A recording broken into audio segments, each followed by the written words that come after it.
let's move on from the Falcons. We'll talk about my Raiders fairly quickly. The Raiders are 0-3 now. Oh. They lost another game in the second half. Yeah, don't quote me on this. I think I saw a stat that the Raiders have been leading, or they were not trailing in all but 20 minutes this season, and they're 0-3. So that's impressive. There's been 180 minutes this season, so that means they've not been trailing for 160 and have been losing for just 20 of them, but have lost all three games. Oh, Um, man. in terms of the Raiders, they're a better football team than they were last year.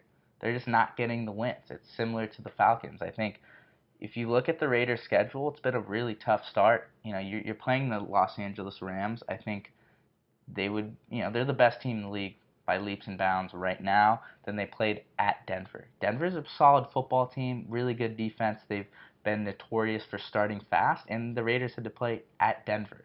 Not many people win at Denver, and then they lost to a 3-0 Miami team on the road, and they pretty much dominated the entire game.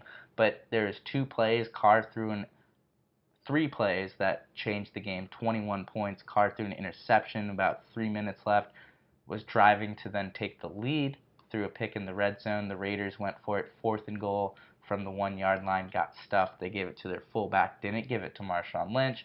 And then there was a roughing the passer penalty on a 3rd down. Maurice Hurst hit Ryan Tannehill.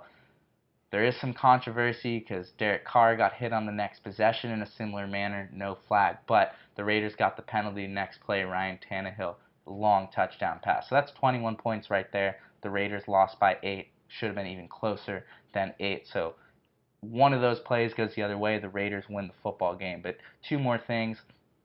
Even without Khalil Mack, the Raiders' defense is still better than it was last year.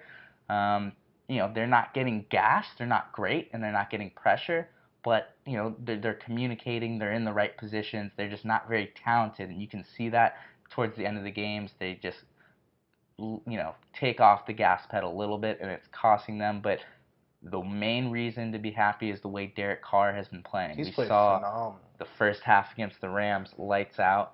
For the entire game, pretty much against Denver was lights out, and then against Miami, aside from that one interception, and again, Carr had the 3 interceptions against the Rams, and they're stalling in the second half. But the schedule's been tough, and Carr's playing really good football. So just hold on a little bit if you're the Raiders. The schedule gets easier. They play Cleveland next week. They need to win. If they lose it, then it's going to be a disaster in Oakland. No, But then man. it's at the Chargers, who are without Joey Bosa, and that's hurting them a lot. Then home against Seattle.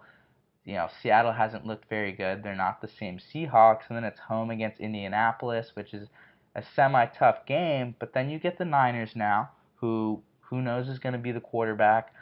That's a little bit easier. You get the Chargers again in Arizona, rookie quarterback. So you're going to get a lot of not great quarterback play in the recent future with Baker Mayfield. Baker Mayfield might be great, but it's a rookie. The Niners, who knows who's going to be starting there. And then also you get Arizona later, and then Baltimore. We'll see if Joe Flacco can keep up the way he's playing. So it's been a disappointing start if you're the Raiders. Obviously, would love to have Khalil Mack there. They're probably 2-1 if Khalil Mack is a Raider right now, but just hold on a little bit. I think they're a better football team than they were last year, but in the NFL, that doesn't always mean you're going to win more games, but they are a better football team.